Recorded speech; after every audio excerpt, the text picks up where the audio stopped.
Hello everyone, this is John. In this presentation, I will talk about my topic, which is UX web design and how to build trust with customers or users. As you know, many people use internet frequently for having fun, online shopping, running a business, or many other different reasons. And currently, the internet or web pages, all those things have an important part in our life.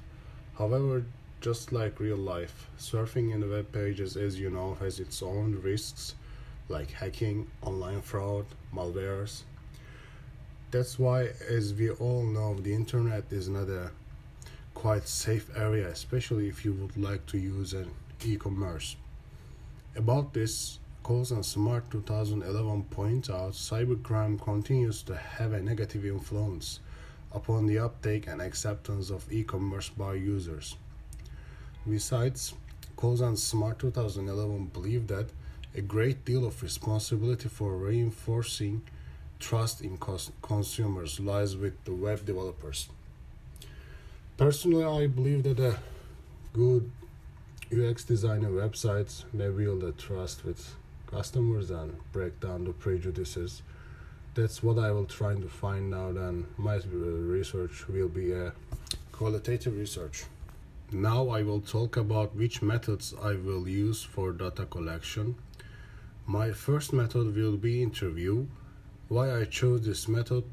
Because Griffey 2005 believes that interviewing is a popular way of gathering qualitative research data because it is perceived as talking and talking is natural. Besides, Gill et al. 2008 points out there are three fundamental types of research interviews, which are structured, semi-structured, and unstructured. Moreover, structured interviews are verbally administered questionnaires in which a list of predetermined questions are asked with little or no variation and with no scope for follow-up questions to responses that warrant further elaboration. I will run the interview by personally, and interview will be face-to-face rather than online.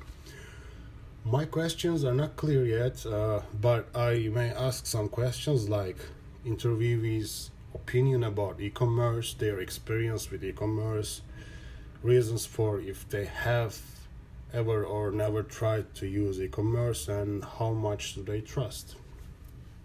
My second method will be focus group.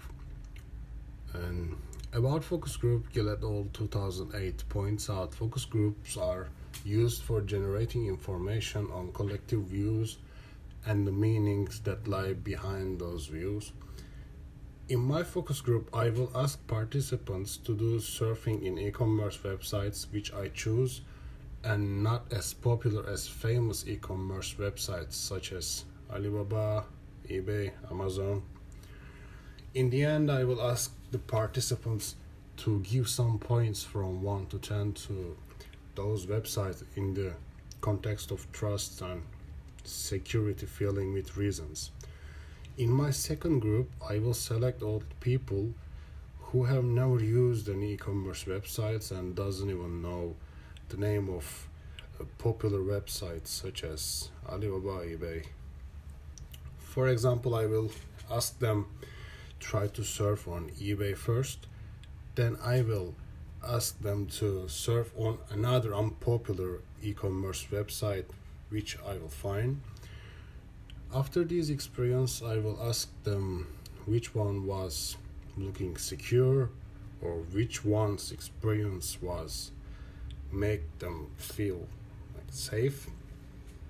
I may do this session for a few times with different websites with the same system. I have mentioned about my data collection methods. Now I will talk about ethical issues of my methods. Quayle 2007 indicates that an interview inquiry is a moral enterprise.